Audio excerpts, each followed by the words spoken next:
Welcome to, good morning. Welcome to TNR Live, a series of live streams that produced by the New Republic magazine.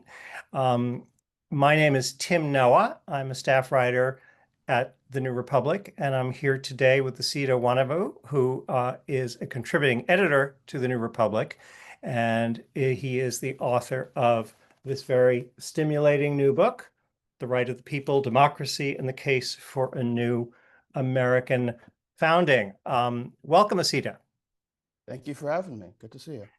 and congratulations on the book. The book's pub date is when exactly? Today.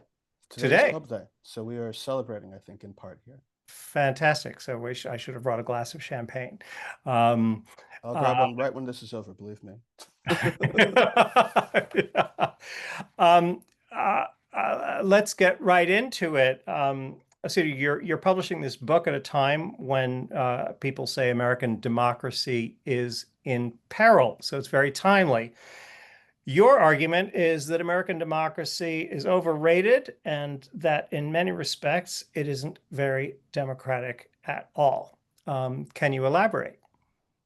Yeah, well, I certainly like the project of American democracy as a concept. I end the book with this quote from Gandhi, which is probably never said, where he's asked by a journalist, what do you make? What do you make of Western civilization? And he famously, supposedly responds, well, I think it would be a good idea. That's how I kind of think about American democracy. I love the concept of this being a democratic country where people's voices are heard, people are equal. But I don't think that we're actually there. I think that the American people perceive that we're not actually there, even if they don't know exactly what's wrong with the system. Gallup did a poll early last year where about 70% of Americans said that they didn't think American democracy worked very well. And that's the kind of mentality people had going to this last election, which I think can be understood in part as a referendum on democracy. I think that the Harris campaign really, really pushed the message that Donald Trump was a threat to democracy. We were facing authoritarianism. And people heard that message and thought that it was worth voting for Donald Trump because they believed he'd improve their economic situation. It's not a good One of the place for really democracy to remarkable be. things in this election was that both sides said that they were voting because they thought democracy was in peril. That's right. I think there, to an extent that we've underrated, Republicans say or claim to say, I believe, in the electorate, that Democrats are actually the ones who are threatening democracy. In this gerrymandering tit for tat we're going through now, you're hearing Republicans saying the same thing. Well, Democrats drew all these crazy maps, and that means they're not actually supportive of democracy as they claim to be. Um, so I think that this is a situation you can only really make sense of and think clearly about if you have a working definition of what democracy is. I don't think you can assess our system fairly unless you're working from a really coherent definition. And part of the book is trying to offer that and work through a lot of political theory and very, very dusty and boring papers and texts to try to figure out what democracy is and how we can judge our system on that basis. And what I come up with as the basic core ideal is that democracy is a system in which the governed govern. Governance is not a responsibility that's given to some arbitrary higher authority or some oligarchy, some king. It's the people who are governed themselves that do the governing. Or in Lincoln's construction, government of, by, and for the people.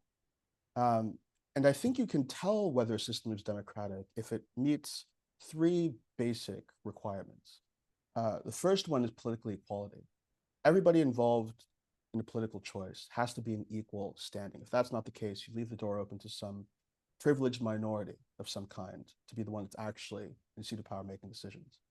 The second thing is responsiveness. Democracy is not a suggestion box. When people come to make decisions collectively, that means something. The collective public speaks with some authority. And the last thing is majority rule. Of all of the different ways in which we can make a collective choice together, from unanimous agreement all the way down to some version of minority rule, majority rule is the only real decision procedure that basically accounts for the equality of all participants and respects the equality of all participants. If two people want one thing and three people want some other thing, it's very hard for the two to get their way unless there's some kind of underlying inequality involved. You explain these things to people and it sounds very commonsensical, it sounds very straightforward, it sounds hard to disagree with, but our system flouts this, and I think in important ways and ways that it's time for us to grapple with. We're seeing one aspect of this right now this week in Washington, D.C.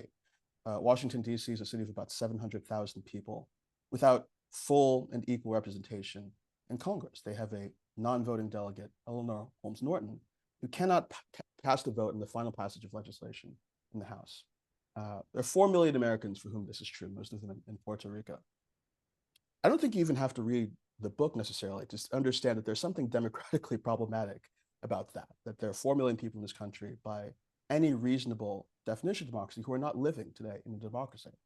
But even beyond that, as I discussed in the book, and as I'm sure we're going to discuss later on in this talk, those of us who do have representation and full representation have that representation very unequally distributed. The Senate, I think, is the anchor point of all of these problems, or many of these problems. So I think that, there's the way that you can think about these issues as academic, as abstract, but we're at a point in American life and our politics where we're seeing the consequences of these inequities have very, very real and severe impacts on the country. Donald Trump happened to win the popular vote this time around in this election, but he was brought to power as a political figure, largely because he won the Electoral College in 2016 without winning the popular vote. In the course of 2 impeachment trials and efforts to remove him, senators representing majorities of the population both times, I think more than 50% during the first impeachment, more than 60% during the second impeachment, voted to boot him from office for violating the Constitution and acting reprehensibly. It didn't matter. It didn't matter that majority of the public's representatives wanted Trump out. Can I interject on one thing, which is there's Sure. another democratic process that took place a little over a year ago, which is that a jury found him guilty of committing felonies on what is it, 34 counts. Right. That's democracy too. And the jury found him guilty on all counts, and there was no fine and no criminal sentence, which it seems to me was a disservice to democracy because uh, uh, the conviction was arrived at through a democratic process in which the participants didn't even have a choice as to whether they could participate. Right.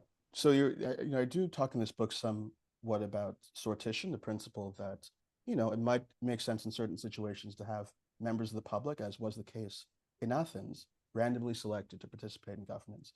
The vestige of this system we have is the jury system, as you Mhm. described. So in all of these ways, the basic structural features of our system have brought us to this particular political moment. And I think too that even when Trump ceases to be a political figure, however that's going to happen, whenever that happens, hopefully soon, we're going to be in a politics where these inequities, I think, continue corrupting and impeding us from solving our major problems as a country, and in certain ways continuing to radicalize the right, especially, which benefits so much from the rural bias and conservative bias in the Senate and other places in government. If you are not accountable in any meaningful way to people who live in New York City or Baltimore, where I live, or Los Angeles, if you are mostly relying for your political career on the votes of reliably Republican voters, Republican primary voters, and you don't have to make appeals to the broad American public as the American public, that's going to be a situation and the status quo that only gives you more and more incentives to delve deeper and deeper into the right and to not to appeal to a broader cross-section of the American public. So in all these kinds of ways, I think that we're at a kind of crisis point where it's becoming more and more difficult to ignore the structural inequities of the system, how undemocratic it is. And yeah, I hope that we're in a moment now where people are willing to consider ambitious reforms that would solve some of these problems. We are being instructed by our masters to speak louder, so Sure thing. I will do that. Let's talk about the American voter, who has a very bad reputation in the political science field, at least according to your survey. Or I don't know how representative it is, but there is certainly, as you state and demonstrate in your book, a great deal of political science theory that denigrates the capacities of the American voter. And in some ways, we are at a political moment where it is tempting to take the worst possible view of the American voter because, as you note, although he came to power initially by illegitimate means, he lost an intervening. I'm talking about Trump. He lost an intervening election, and this time out, he won fair and square. He did not rely on the undemocratic electoral college, and he also was outspent by his rival, money being the other distorting factor in democracy.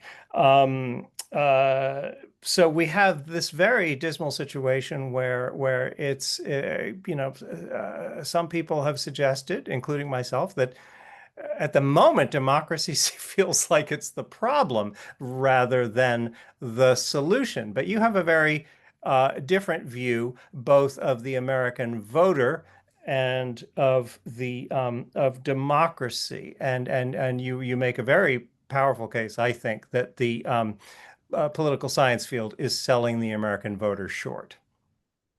Yeah. One of the ideas that I try to drive home in this book is that our commitment to democracy cannot be a fair weather commitment. It doesn't really make very much sense to spend the last decade, as many Democrats did, talking about the need to expand the vote, register more people to vote, defend voting rights. And then when you lose an election, start despairing and saying, well, maybe actually people are too stupid and people are too misinformed. People are too addled by cable news to make good decisions. Obviously, the public is going to act wrongly, decide wrongly, make mistakes. But I think we should hold on to our commitment to democracy nonetheless, partially because I think in substantive ways that I talk about in the book, it is the best system that we've come up with for making collective choices and governing ourselves, but also because in that kind of shift and that willingness to abandon or sort of talk down democracy when you don't get your way, that opens the door to authoritarians. That leaves the door open to people who say, well, your commitments to democracy aren't as strong as you claim they are. You don't actually believe in it. Why should people sustain the illusion that this is something we all really care about when fundamentally you don't? So this book, again, is partially written to offer a strong defense of democracy. It's a defense as strong as I could muster. And part of that project was having a chapter in there, chapter 2, where I take on critiques of the American voter. I don't think that we've done all that we can do to inform people, to make them civically educated. Countries in Europe, as I point out, invest a lot in their public media. We, right now, at this very moment, are attacking public media. When we know that there are benefits to having a non-commercial, non-partisan system of news outlets to deliver people information they use to make their political decisions. That's something we could improve in this country. We could improve civic education. But the question of more broadly of, how do we absorb and how do we think about, how do we wrestle with the fact that people are going to come into elections without all the facts, without knowing as much as they might need to about public policy. One thing I thought was important to point out was that when we granted African Americans the vote, and we granted women the vote, these were constituencies that, by virtue of the fact that they were excluded from politics, they probably would have known less on average than the white men who had been voting and participating in public policy for years and years and years. If you believe the most cynical voices about democracy, admitting those constituencies to the electorate should have been a disaster, should have led to political chaos, it should have hurt the country in some way. But I think the actual historical record shows in the last 150 years, America's actually grown stronger, more prosperous, more powerful, and improved, not just to the benefit of those people who are led into the electorate, but the country's improved as a whole for all Americans. And in fact, that argument works the other way as well, which is that their exclusion was in many ways a catastrophe for Right, American governance. right. So I think that we should have more faith in general in our capacity to absorb, a public that is not perfect. We should have more faith in our capacity, perhaps, to try things to improve the public's ability to participate meaningfully and in informed ways in politics. And I don't see very much reason for despair, even looking at this past election. It is bad that a plurality of people in this country went out and voted for Donald Trump out of, in my view, a mistaken assessment from what the polls say of what he was going to do for the economy. But I view that within the context of an electorate that within the last 100 years would have probably been mostly opposed to racial equality in the sense we take for granted today, would have been Mhm. opposed to equal rights for women. This is not by no means the worst the American electorate has been, most misinformed and most immoral. I think the country is getting better. I think that democratic politics is actually the means by which we learn from our mistakes and advance new arguments that will change people's minds. So yeah, I think that there are reasons to have more confidence than we seem to when things go poorly in our capacity to right the ship and actually move towards a better, more informed electorate and a better country.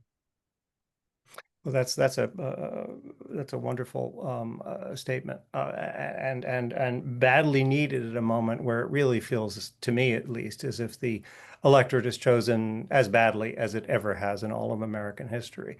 Um, uh, let me quote one definition you offer of democracy, which I think is a good summary of the book itself.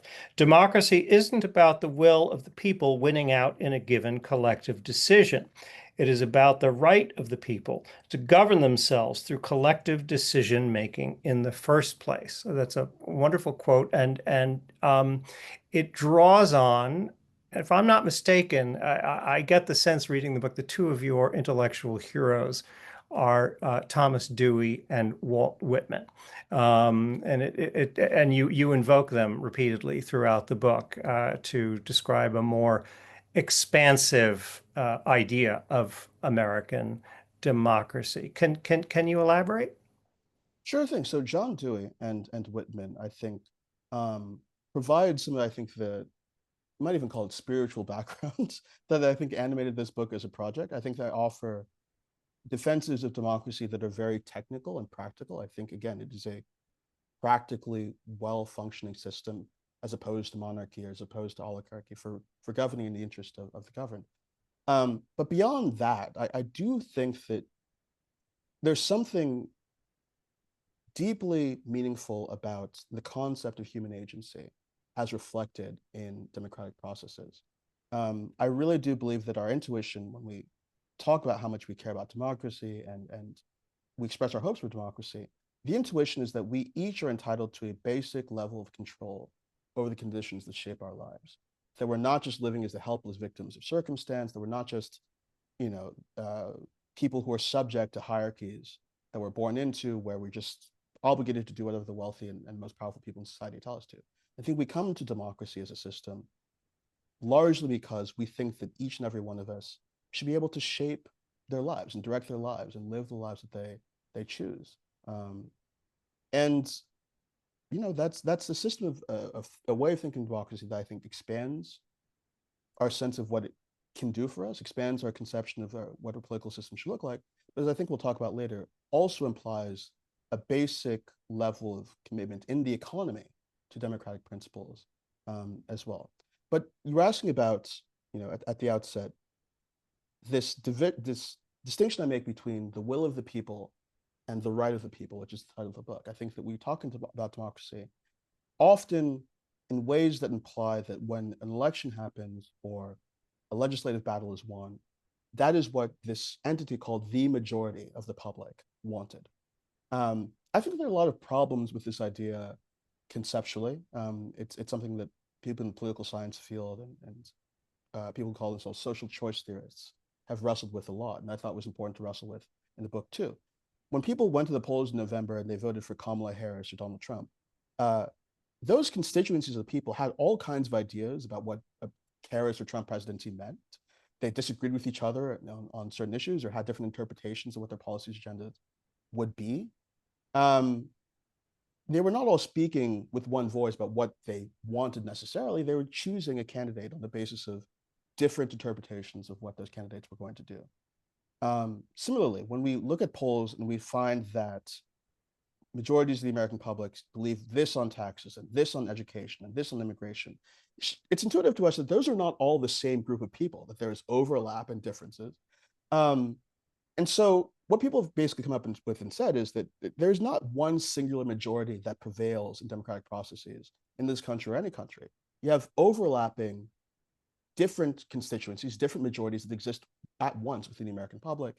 And the challenge of democracy is to form a coalition that prevails in a given context, in a given contest, knowing that if you had an election afterwards, or you went out to the public and made a different set of arguments, you might assemble a different majority the next time. It's this dynamic process of, again, going and competing for power over and over and over again on the basis of equal rights for everybody involved in the process. And that seems, I think, to people, when you try to describe it as a diminished version of what democracy is trying to do, it feels much more solid and rousing to say that when you win an election, the public has spoken, the majority has spoken, and there's nothing to question it. But democracy is something more complicated than that. It's very difficult to say that in any given election, some other outcome, some other alignment of arguments might have very easily led to a different outcome. But it's important to understand. And it's not even just for you. I mean, so far, what you've been talking about, I think a lot of people will infer is you're only talking about first past the post kind of democracy, and you're actually in your book you write about different kinds of electoral procedures. Right, Can you get into those a little bit? I mean, at the risk of boring people to tears, people who do undergrad political science will have heard of Arrow's impossibility theorem, right? So Ken Arrow, years and years and years ago, discovered that if you lay out a list of some very basic things you'd want an electoral process to include, or ways you'd want an election to work out, it's very difficult to satisfy all of those conditions at once. You're always making certain compromises. And again, if rules have been aligned a different way, written a different way, you might have very easily gotten to a different outcome. I have an example in the book that shows that depending on how you count votes, when people are choosing between 3 different options, you can get very, very different outcomes, different winners from the different rules that you choose. Each of them might seem independently fair on their own, but they have different implications. People have discovered that when you ask people to make a choice between 3 options, it's possible to have a situation in which option A wins over option B, which wins over option C. Option B might win over option C. Option C might win over option A. And then to complete the cycle, you could have option C winning out over option A and option B. All of this, again, I don't want to get into the technicalities of things that are best explained with mathematical formulas and symbols that I hate. But there's, for example, ranked choice voting. Right, for example, right.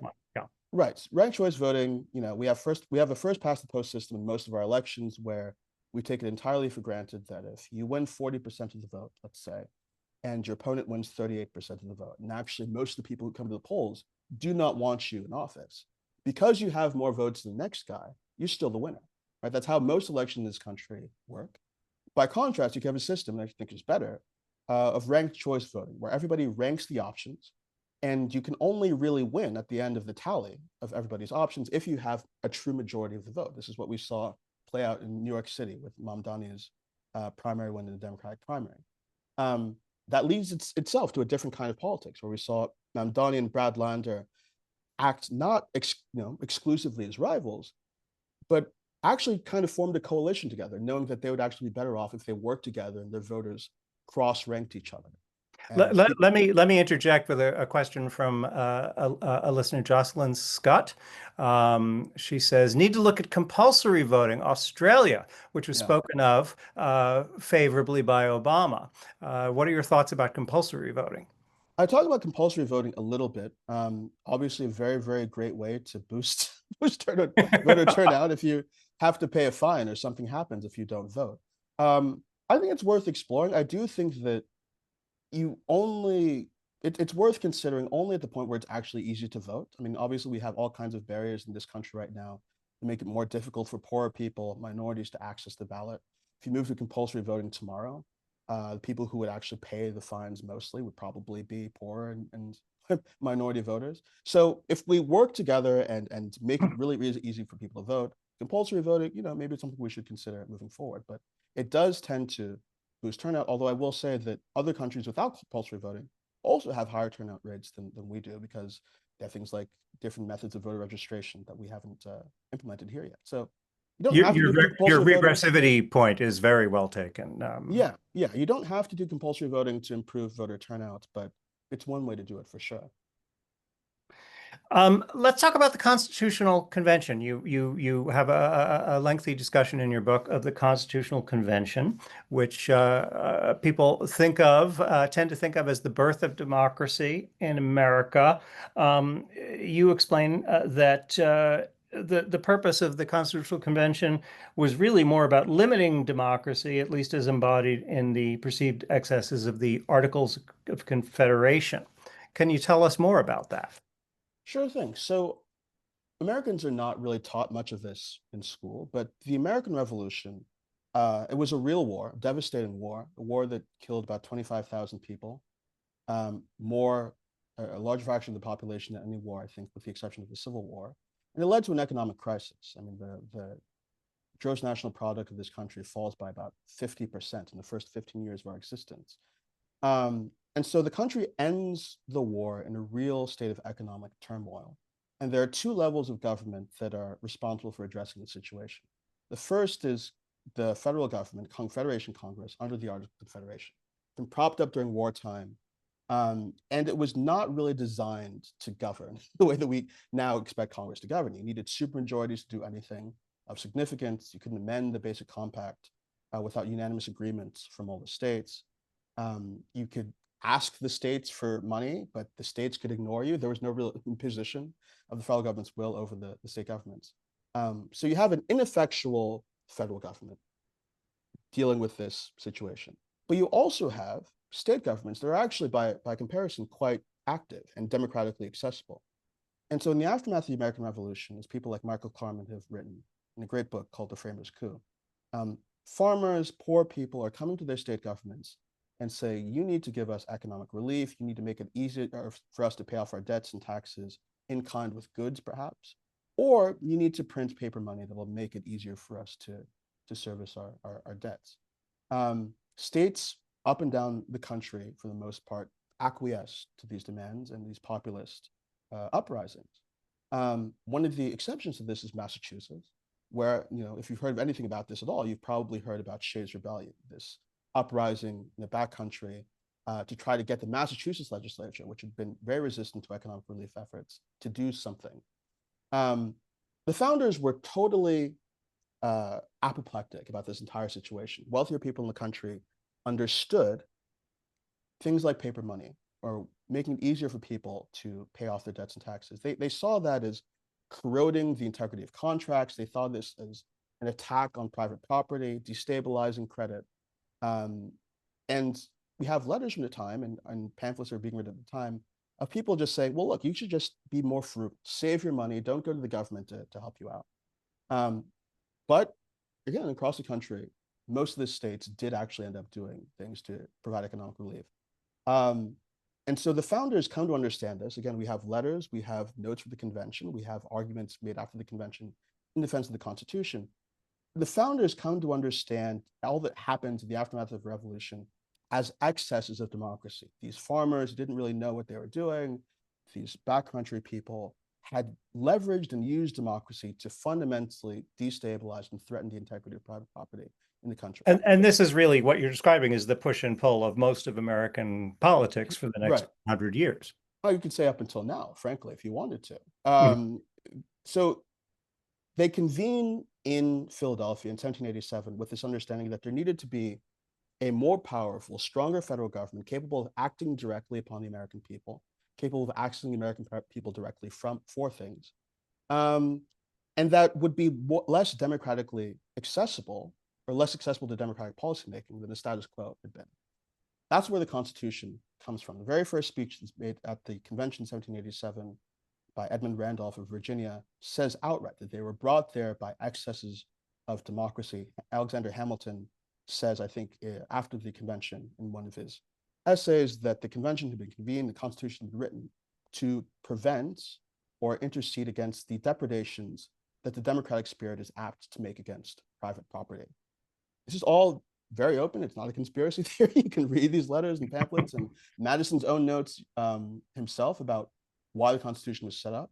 But this is, I think, one of the driving forces, or one of the main driving forces behind a lot of the counter-majoritarian features of the system that we're still dealing with today. The Senate is talked about explicitly as a chamber that's going to be representing wealth. Charles Pinckney of South Carolina says during the convention that he thinks that people shouldn't be paid salaries as senators, because if they are not, only wealthy people will take the job of being a senator. This is all very out in the open. And, I think one of the provocations of the book is this intervention I'm trying to make in this fight between those on the right who say we're a republic and not a democracy, and those on the left, or liberals, who say, well, actually, the founders intended us to be a democracy of some kind. We're just improving what they worked on. I think that as a matter of this historical record, the right has the better side of the argument. But that's not an argument that we should not be a democracy. I think conservatives are very, very good at confusing is and ought on this question. The fact that the status quo is a certain way, their institutions were designed to certain ends, doesn't mean that we should not change them and feel empowered to change them on the basis of our values today, which I think are more democratic than the founders were. If I can add my own hobby horse, which I've written about a couple of times in the New Republic, is it is striking that the during the founding there was very little discussion of the problem of oligarchy, but the person who talked about it the most, ironically, was one of the most elitist of the founders, John Adams, who was simultaneously very attracted to wealth, to pomp, to all sorts of trappings of wealth, but also very aware of the dangers of accumulated wealth. And in his discussions with Jefferson, was constantly warning Jefferson, we are going to have an entrenched aristocracy, and you can't pretend it away by just assuming that we are going to have an aristocracy of merit, which of course creates its own problems. But he worried about the multi-generational perpetuation of wealth, and Jefferson had difficulty taking that seriously. In the end, they were both right to some extent, but it felt to me after the Trump election that it was a very interesting problem in American government. What do you do when the electorate chooses oligarchy? And going back and trying to find somebody who had thought about this, I was very struck that John Adams had thought about it. Somebody, I have now forgotten his name, wrote a very good book about this about 5 years ago. I should check it out. I mean, so this gets to the heart actually of what republicanism means to the founders and what it can mean for us today. I delve into that book in the book somewhat. You can read people like Philip Pettit and John McCormick, who will explain to you what the founders probably intended when they set up this republic. Republicanism, as best as I can describe it, is a system where power is distributed. And you also have things like checks and balances, maybe a written constitution, the rule of law, certainly, but it's a system where power does not just sit in the hands of one particular person or one class of people. You have these kind of countervailing weights. I think that there are democratic forms of that. I think we should be a democratic republic. But there are also undemocratic republics, which is what I'd argue we are now. In the founders' time, when they sat down to write the Constitution in 1787, the republics that had been existing prior were not meaningfully democratic. The Roman Republic, which they drew so much inspiration from, had certain democratic features, but was not a representative democracy in the way that we think about it today. The Italian maritime republics in the Middle Ages and Renaissance were systems where some people voted, but those people were, wealthy merchant elites and oligarchs. So the founders clearly wanted a republican system where, they certainly wouldn't have somebody like Donald Trump come in and become an authoritarian, sure, and they tried to prevent that in ways that I think have failed.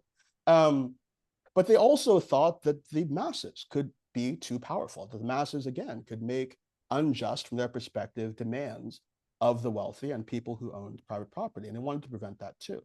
Those of us who believe in democracy, though, I think should and can take the power of the masses seriously, we can understand that on the other side of this, uh, it's not great to have a class of oligarchs.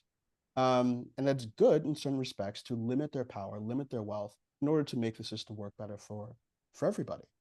Um, there's a quote in there by, I believe it's John Quincy Adams, very, very early in his youth, commenting on the ratification debates of the Constitution, during which the framers spent a lot of time saying, well, Patrick Henry and people other who were criticizing the Constitution, they're wrong to say that this is setting up an aristocratic system. This is not England. We don't have titles of nobility. There is no aristocracy in the United States. John Quincy Adams says, well, that may be true, but we are obviously setting up a system where people through commerce are gaining that same amount of wealth, same amount of power, same amount of functional nobility. And the Constitution is a reflection of that in the ways that the founders were not being honest about. And I And think that's Noah basically Webster made a similar point, as I recall. exactly. So that's a challenge today. I think we have an undemocratic republic that was formed by people acting in the interests of their class more than 2 centuries ago. And the challenge now is to create a more democratic republic that has checks and balances, absolutely, has different branches of government and different ways that, we're not just taking a poll and everything every time anything needs to happen. That's not the form of democracy I'm advocating for. But we can have a democratic egalitarian republic that preserves the best parts of Republican governance while also taking the value of political equality seriously. One of the things you talk about that's very close to my heart and to my professional life is the notion that it's going to be very hard to maintain a democracy in the face of extreme wealth inequality. And we've certainly seen that play over the last 50 years. We saw it play out during the Gilded Age when government was bought and sold by robber barons. It's a powerful connection that the electorate has been very slow, it seems to me, to recognize that economic democracy, without some greater measure of economic democracy, you're going to have a limit on how much political democracy you achieve. That's absolutely right. And again, one of the reasons why I think the principle of Republican governance makes sense and has to be sort of meshed with our value, our valuing democracy. Look, in the last several months, we saw the wealthiest man in the world, worth about 400 billion or so, last time I checked, because he donated a fraction of his wealth, 260 million, to Donald Trump's campaign last year. He was rewarded with a post in government where he fired thousands of federal workers, where he reworked programs to suit his own interests and beliefs, purely because he was a wealthy guy. Uh, I could not have constructed a caricature more suited to making the point that you're making, that there's something destabilizing for democratic values about having so much wealth in the hands of so few people. I think people in the ancient world took this more seriously as a threat and a challenge than we do today. And that's part of the reason why I spent a good portion of this book talking not just about the need for political reform, but also for economic reforms, democratic economic reforms that I think will help us address inequality to our own material benefit and to the benefit of American workers, yes, but also to the benefit of our political system and benefit of democratic politics. People used to talk about the concept of economic democracy a lot in American history. Both the Roosevelts did, John Dewey did, Martin Luther King did. And it's a kind of language that we're We not even really saw a little used to. discussion of it in the early 1980s. There was a little revival of that idea Right, of economic right. democracy, and yes, Derek Shearer talked about it a lot in the 80s, and his wife, then wife, Ruth Goldway, who was the mayor of Santa Monica. Right. So it's just the last couple of decades that this language, this rhetoric, this concept has been lost. But certainly in the late 19th century, early 20th century, you have people who actually took it for granted that, yeah, as we develop, as companies grow, we're actually going to have a system in which workers have a really direct say in the governance of corporations. That just seems natural. John Dewey said this. It was kind of inevitable. Did not end up happening for a lot of reasons. But I think we're in a hole when it comes to inequality, partially because the power of workers, the democratic power of workers, has eroded so much over the last few decades. I see unions, and I argue in the book that this is the case. I see unions as an instantiation of economic democracy. They're formed by election or majority assent. They use Sorry, their sorry. power. Instead, can I stop you? Instantiation, can you define for the or Sure, not sure, sure. academic An listeners? example, an example. Mhm. I see unions as an example of economic democracy. Thank you. Um, Formed by election or majority assent, they then use their power to give workers voice and agency at the places that they work that they wouldn't otherwise have. Between the 30s and the 60s, I think the growth of unions is accounted for about a quarter of the decline in inequality in that time. In a time since we've seen attacks on unions when it comes to right to work laws and other measures, a significant proportion, a meaningful proportion of the inequality we've seen since has been attributed to the decline of the power of labor unions and declines in union membership. And my Um, view is most of these estimates underestimate the decline. I it mean, I could think be underestimation. in terms of power politics, when you think less in terms of economics than in terms of political science, the absence of a place at the table is catastrophic for working. Right, right. So going back to what I said, earlier on, um, if we believe in democracy because we believe we're entitled to a measure of agency over the conditions that shape our lives, that's a value that shouldn't just apply to the ballot box. It should apply at work. We spend about a third of our lives at work. The decisions that we You made. quote a wonderful political scientist on this point who sort of describes what work is like, and she says, try and imagine Yeah, enduring that in a political system. right. That's Elizabeth Anderson, Hmm. who wrote this great book, Private Government, that deals with a lot of these questions. I mean, Amazon workers not being able to use the restroom, people not being able to talk to their coworkers, people being told who to vote for in their politics, people having their wages stolen from them. Hmm. Um, these are all democratic problems from a philosophical perspective, and I think there are democratic solutions. Part of that is unions, but I also talk a lot about cooperatives, co-determination, different forms of bargaining, that I think would help us build up democratic agency within the economy, in ways that, again, I think that would help us reduce inequality, put more money in workers' pockets, help them address labor issues, but also help us come to a more democratic political system as well. If democracy is not just something that you are practicing every 2 to 4 years in an election, but every so often at work, you are coming together with your fellow workers to make arguments, compromise with each other, learn how to discuss and solve problems together. Those are basic democratic skills that I think will help us, I hope at least, come to a healthier, more democratic politics to help us um, improve the character of our politics. If you, as a worker on a board, can vote against your company trying to get its way in an election by dumping money into a race, because you believe in democracy. That's one way beyond campaign finance reform and beyond lobbying reform that we can rein in the power of major corporations.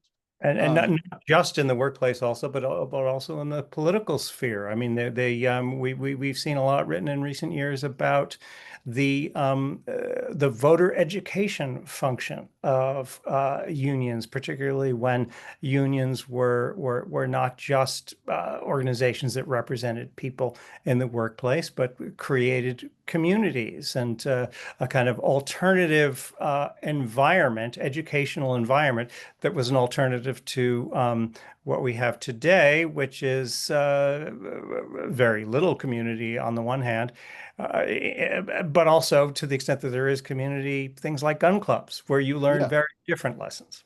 100%, 100%. So, um, cards on the table, I'm a leftist. This will not be a surprise to anybody who's listened to this live stream so far. But even if you're not, all this talk that we have right now about isolation, people being disconnected, people not coming together with people in community, polarization, tribalism. If we had in a revived labor movement, in structures for worker power at work, where people are coming together as workers, seeing their coworkers, people who might be different than themselves but have common interests, if we have an economy where people are gathering in this kinds of way, I do think it contributes to the health, again, of our body politic and to our formal politics, when it comes to elections and it comes to democracy as we've come to already know it and practice it. These are ways that I think of building the kind of infrastructure you're talking about. Unions performed a really, really important social and cultural function as well. And I think that's one of the forms of democracy, frankly, that John Dewey cared so much about, returning to him. So And let's talk about some of these institutions that are getting in the way. We've talked a little bit about the Electoral College. You note that John Dingell at one point said, Abolish the Senate. I think I've written a piece under that headline at some point Yeah. myself because it is so undemocratic. Um, uh, there's also you talk about the prospect of turning the White House into a museum, which made me think that you are perhaps a closet parliamentarian. Is that accusation on target? Oh, I don't even know that I'm a closet parliamentarian. I mean, so changes on this scale when it comes to abolishing the Senate and reworking the presidency to maybe move to a parliamentary system, these are changes that I think are generational Mm. efforts. We have movements on the ground today working for a constitutional convention, perhaps as soon as the next couple of years. The people who are funding these efforts are on the right. The right is organized so much more on the left on this subject, because as advantaged as they already are by the Constitution, they'd like to see more down to their benefit. Maybe we come away with an amendment that bans taxes or something.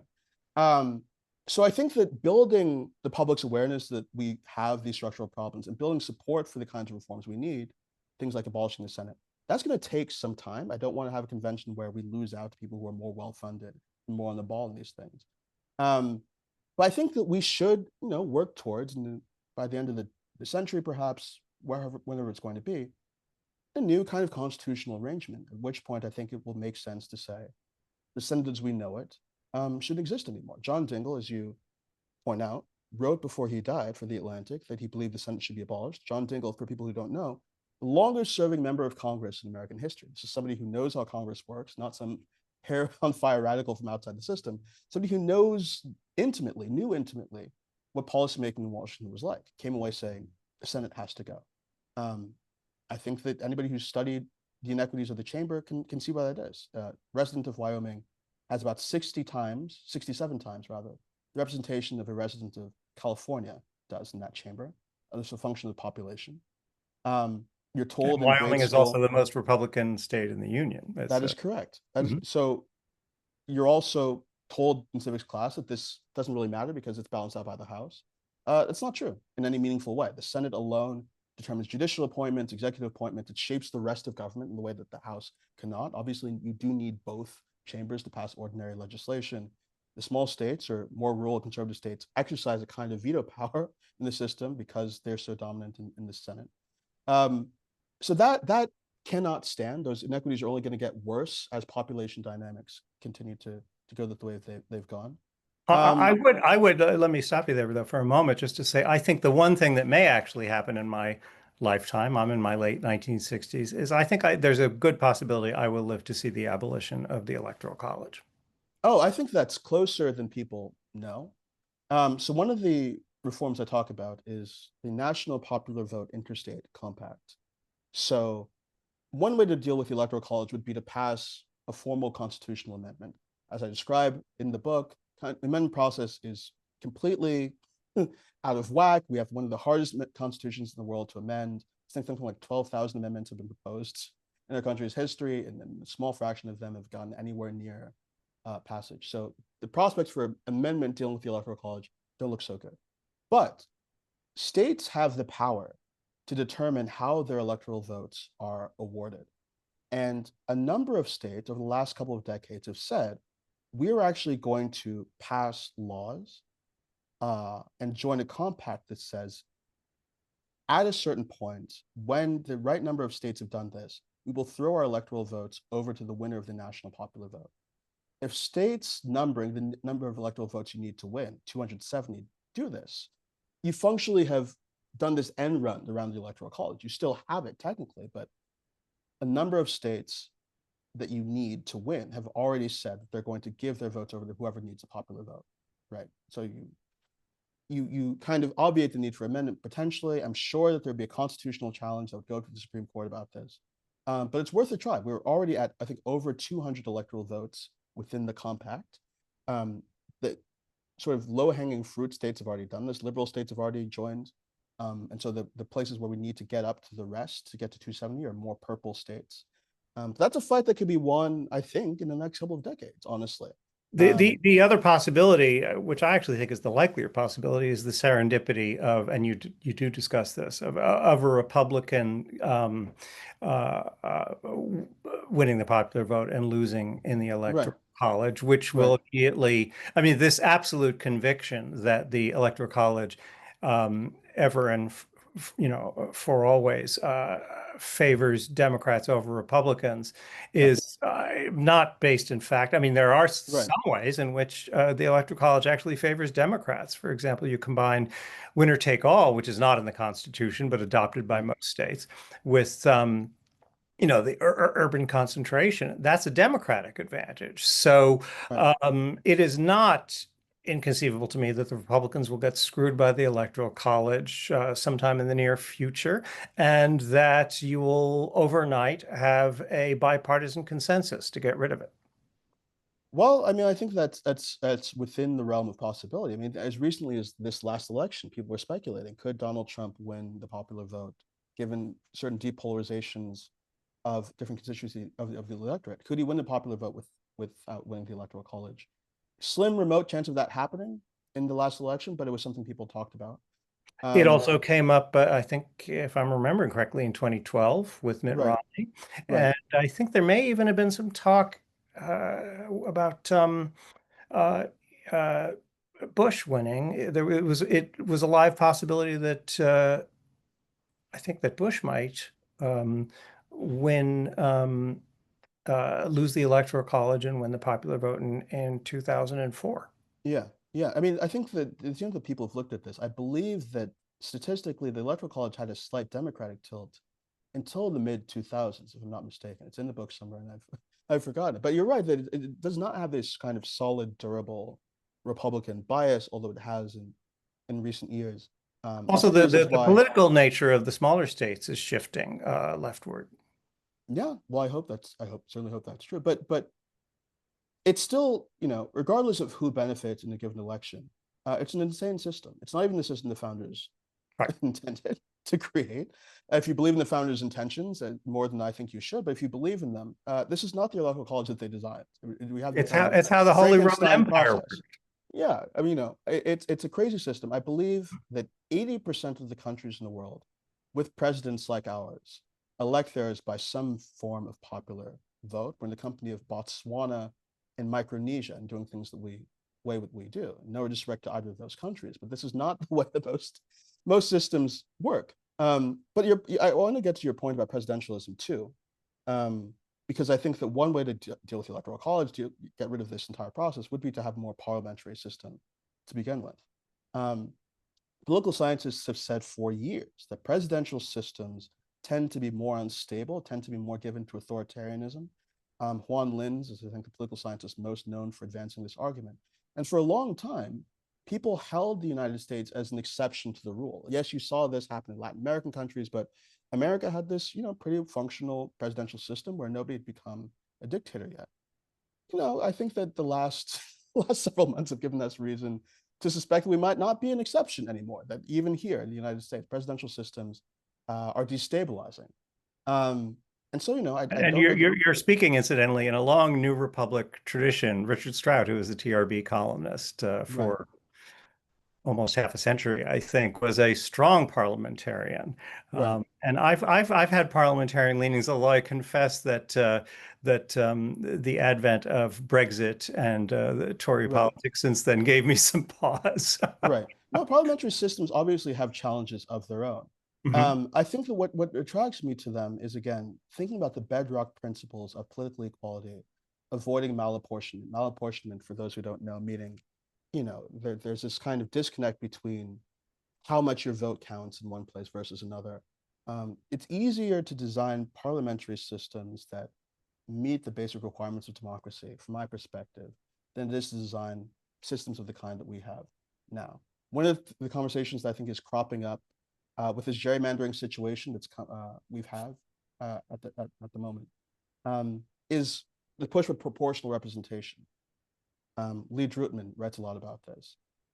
If we had a system of proportional representation in this country, so in a district, it's not the case that just one guy wins by plurality, but actually you elect multiple people in each district. You elect a share of Democrats, a share of Republicans, a share of third and fourth parties, even as a function of whatever proportion of the vote they get.